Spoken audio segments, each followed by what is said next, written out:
자, 고개 들고 가슴 펴고 손 펴고 깊이 숨 한번 호흡하시고 그리고 살짝 미소. 자, 네. 또 하품하는 또 학생과 눈이 맞췄네요. 자, 이제 마태복음이 거의 끝나가는데요. 다시 한번 큰 틀에서 정리를 해보겠습니다. 마태복음에는 5대 설교가 있습니다. 5장 산상우순, 10장 제자파송 설교, 13장 천국 비유 설교, 18장 교회 설교, 그리고 23장부터 25장까지 종말 설교입니다. 첫 설교는 산상우순, 복 있는 자는 으로 시작해서 마지막 화 있을진저라는 종말과 심판의 설교로 끝이 나는데요. 오늘 본문 26장 1절 예수께서 이 말씀을 다 마치시고는 마지막 5번째 설교를 다 마치셨음을 의미합니다. 자, 이제 예수님의 설교가 다 끝났어요. 이제 가르치는 사역을 끝내시고 십자가를 향해 걸어가시는데요. 예수님의 마지막 일주일이 시작됩니다. 이것을 우리는 뭐라고 부르죠? 고난주간이라고 부릅니다. 이미 새로 고침 시간을 통해 살펴보고 있습니다. 그런데 바로 이 중요한 지점에 두 가지 극명하게 대조된 사건이 기록되어 있습니다. 두 가지로 함께 살펴보도록 하겠습니다. 자, 첫 번째, 300대 30입니다. 마태복음 26장 6절 7절입니다. 예수께서 베다니 나병 환자 시몬의 집에 계실 때에 한 여자가 매우 귀한 향유 한 옥합을 가지고 나와서 식사하시는 예수의 머리에 부으니, 한 여인이 식사하시는 예수님의 머리에 매우 귀한 향유를 붓습니다. 이 향유가 얼마나 귀한지 마가복음은 구체적으로 300데나리온이라고 기록합니다. 1데나리온이 하루 급여니까요. 300데나리온이면 300일치 급여입니다. 자, 그러면 오늘날 연봉이라고 생각하시면 됩니다. 그럼 보세요. 1년 연봉에 해당하는 향수를 한 번에 다 부어버렸습니다. 이게 조금씩 아껴 쓰는 게 아니에요. 조금씩 이렇게 이게 아니라 한 방에 한 방울도 남김없이 전부 쏟아붓고 있는 것입니다. 우리가 1년 연봉을 들여서 명품백을 살 수 있을 겁니다.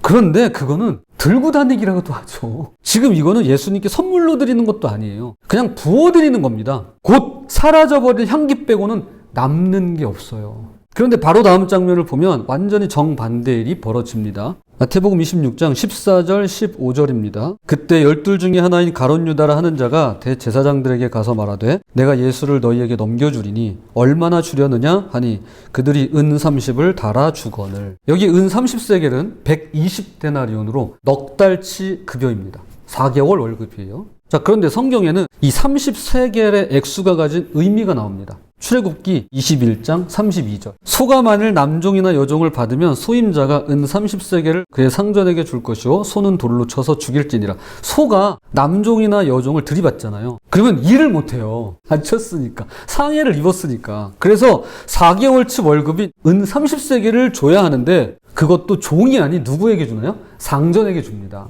종 주인에게 주는 거예요. 즉 이 30세겔은 종의 값입니다. 또한 스가랴 11장에는 버림받은 목자의 품삯이 은 30세겔이라고 나옵니다. 그러므로 유다는 예수님을 버림받은 목자의 값으로 그리고 종의 값으로 팔아넘기고 있는 것입니다. 여기서 놀라운 대조가 나타났는데요. 한 여인은 300데나리온을 예수님께 부었습니다. 그러나 한 제자는 120데나리온에 예수님을 팔았습니다. 한 사람은 1년 연봉을 아낌없이 부어드렸고요. 한 사람은 4개월 월급의 스승을 넘겨버렸습니다. 그런데 여기에 한 가지 의문이 생깁니다. 과연 유다는 언제부터 이렇게 된 걸까요? 언제부터 이렇게 됐을까요?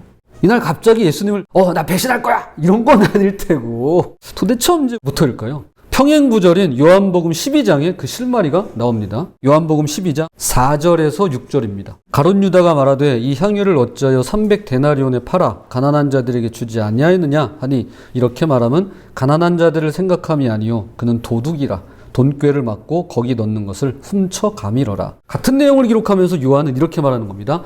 유다는 이미 오래전부터 조금씩 돈을 훔치고 있었어 라고 말이죠. 한 번에 큰 돈 훔치는 거 아닙니다. 조금씩 아무도 모르게 한순간의 작은 배신들이 쌓이고 있었던 것입니다.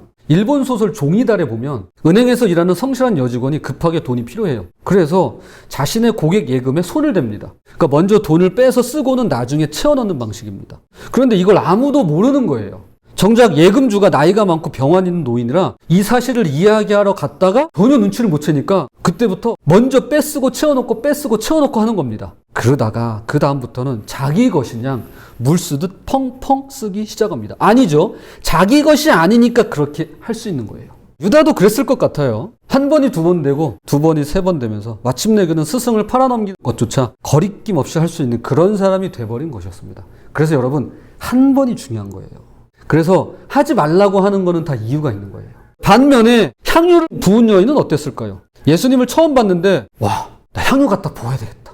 막 뭔가 홀려서는 1년 연봉에 해당하는 향유 옥합을 막 그 자리에서 깨가지고 막 그냥 부어버린 걸까요? 아니죠. 그럴 리 없습니다.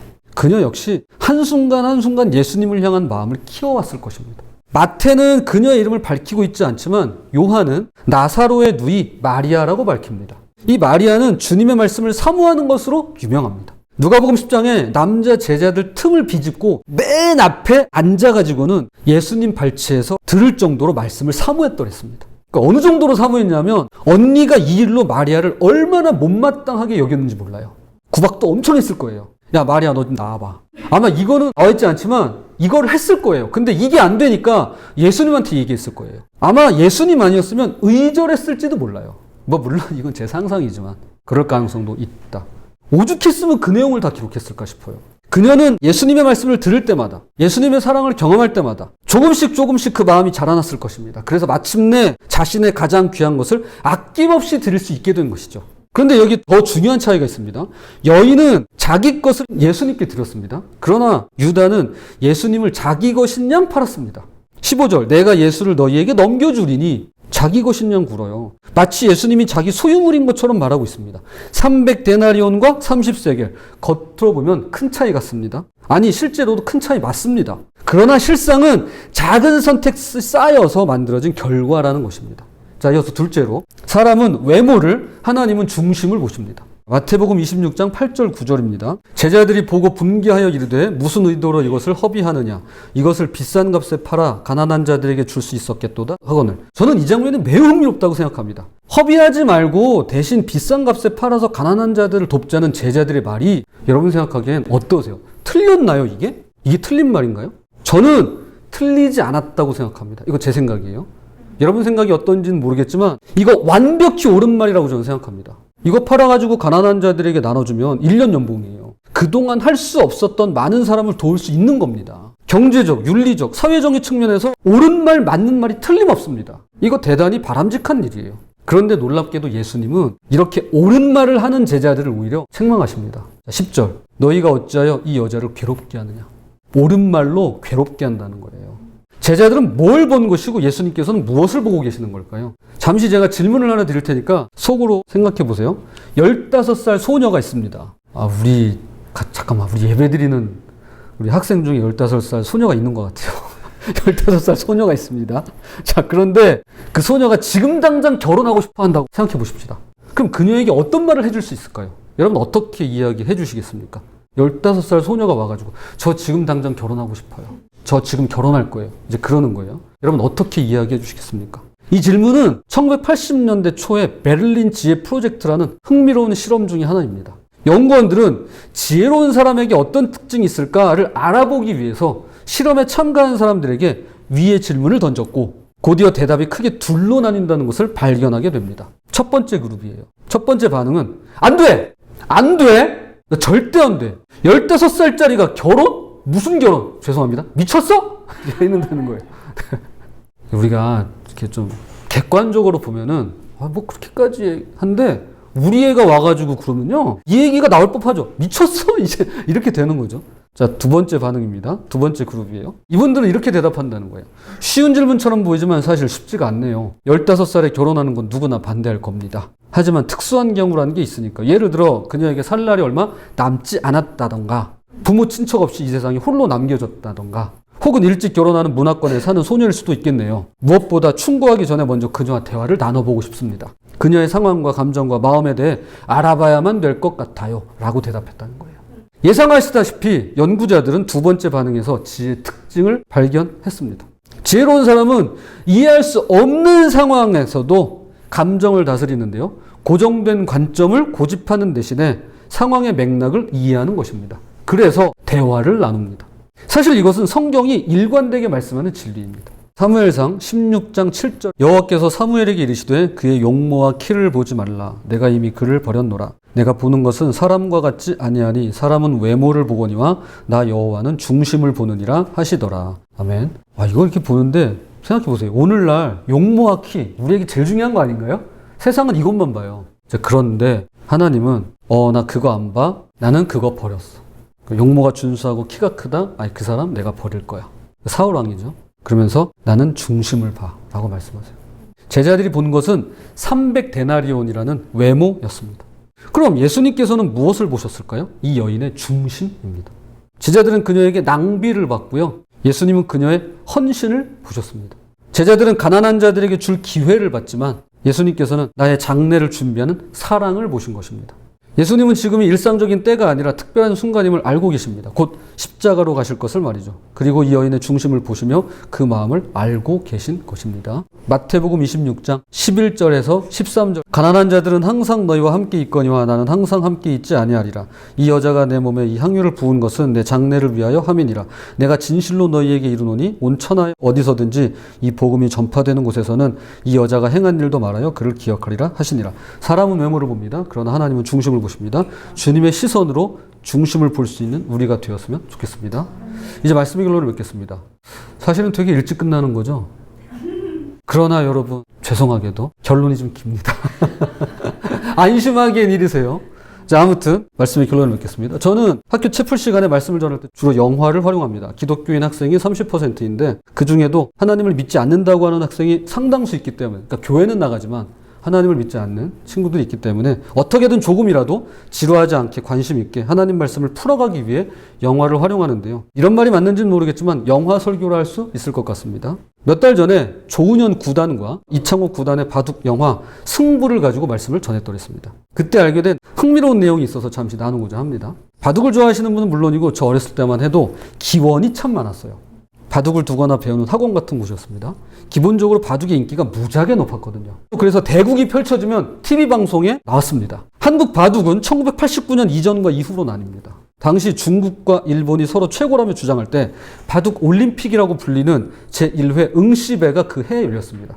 전 세계 최고 국수 16명 중에 유일한 한국인으로 초대된 조훈영 구단이 모두의 예상을 깨고 우승컵을 거머쥐게 됩니다. 그래서 김포공항에서 한국기원까지 카퍼레이드를 해요. 그러니까 바둑 역사상 전무후무한 일입니다. 그때 결승에서 세계 1인자라 불리는 예 웨이핑을 만나서 3대2로 역전시킨 대국은 그야말로 전설로 남아있습니다. 그래서 그의 별명이 싸움의 신 전신이에요. 그런 그에게 이창호라는 제자가 있었습니다. 같은 해 KBS 바둑왕전에서 이창호가 우승을 합니다. 이는 세계 바둑사에 유례없는 최연소 타이틀 획득인데요. 스승 조은현이 깜짝 놀라서 비명을 질렀다고도 합니다. 그때가 이창호가 입문한 지 3년, 그리고 나이로는 13살 때입니다. 그리고 그 다음 해가 됐어요. 1990년이죠. 1990년 최고 위전에서 이창호가 다른 국수들을 모두 제치고 스승 조은현 구단과 맞붙게 됩니다. 스승과 제자의 대결이에요. 전 세계 바둑을 평정한 전신 조은현 구단이 몇 달 전에 아무리 최연소 우승자라고는 해도 신출내기 14살 이창호입니다. 관심은 조은현 구단이 얼마나 큰 차이로 이길지 또는 얼마나 살살 봐줄지에 있었습니다. 그런데 대국은 예상을 완전 빗나갑니다. 엎치락 뒤치락 하면서 2대2 접전까지 가는데요. 마지막 5번째 대국. 조은현 구단이 제자 이창호 4단에게 참패를 당하고 맙니다. 바둑계가 난리가 났죠. 그때부터 이창호의 시대가 열리게 됩니다. 14살. 그런데 지금부터가 제가 드리고 싶은 이야기예요. 바둑은 남은 집의 수를 계산해서 승부를 내요. 그러니까 집이 얼마나 남았나 남은 집의 개수가 많을수록 이겨요. 그런데 이 14살 이창호 4단이 몇 집 차이로 이겼는지 혹시 아실까요? 고작 반집 차이로 승리합니다. 한 집도 아니고요. 반집이에요. 그러니까 칸 한 칸도 아니에요. 아마 보시진 않았어도 들어는 보셨을 텐데요. 웹툰 미생. 수습기간을 보내는 사원 장그래와 영업 3팀의 이야기를 바둑으로 풀어내는 웹툰입니다. 제67수에 이런 장면이 나옵니다. 영업 3팀이 박 과장이라는 사람의 비리를 밝혀내요. 그리고 그가 비리를 저질렀으니까 이제 잡혀가는 모습을 보는데 장그래가 과거 자신의 바둑을 떠올리며 그가 이렇게 말해요. 반집으로 지고 나면 그동안 뒀던 게 다 뭔가 싶어진다. 하지만 반집으로라도 이겨보면 다른 세상이 보인다. 이 반집의 승부가 가능하게 상대의 집에 대항해 살아준 돌들이 고맙고 조금씩이라도 삭감에 들어간 한 수 한 수가 귀하기만 하다. 그러면서 이렇게 덧붙입니다. 순간순간의 성실한 최선이 반집의 승리를 가능하게 하는 것이다. 순간을 놓친다는 것은 전체를 잃는다는 것이고 패배하는 걸 의미하는 것이다. 장그래가 박 과장에게 이렇게 묻습니다. 당신은 언제부터 순간을 잃게 되었나요? 오늘 본문의 300데나리온과 30세겔, 헌신과 배신, 그리고 중심과 외모는 겉으로 봤을 때 큰 차이가 납니다. 나죠. 하지만 그 속을 자세히 들여다보면 실은 한순간에 작은 선택들이 하나 둘 모이고 쌓여서 만들어진 결과를 알 수 있습니다. 마치 한 수가 모여 반집의 승부를 만드는 것처럼 말이죠. 가룟 유다는 언제부터 순간을 잃게 되었나요? 처음 돈꾀에서 조금씩 훔쳤을 때부터였습니다. 그 한순간이 쌓여서 결국 스승을 은 30세겔에 팔아넘기는 데까지 이른 것이죠. 반대로 향유를 부은 이 여인은 언제부터 이런 놀라운 헌신을 할 수 있게 된 걸까요? 예수님을 처음 만났을 때부터, 말씀을 들을 때마다, 그리고 은혜와 사랑을 경험할 때마다 그 한순간이 쌓이고 쌓여서 마침내 300데나리온의 향유를 아낌없이 부을 수 있게 된 것입니다. C.S. 루이스는 순례자의 귀향에서 이렇게 말합니다. 쓰러진 자들은 간발의 차이로 서지 못한 자들, 뒤돌아보면 언제나 눈에 밟히는 잘못된 그 한 걸음, 아직 사로잡히지 않았던 발이 아주 조금만 달리 움직였다면, 가장 작은 발 근육이 아주 조금만 움직였다면 그 길에서 구원받을 수 있었을 것을, 서 있는 자들은 거의 쓰러질 뻔한 자들, 뒤돌아보고 알게 된다네.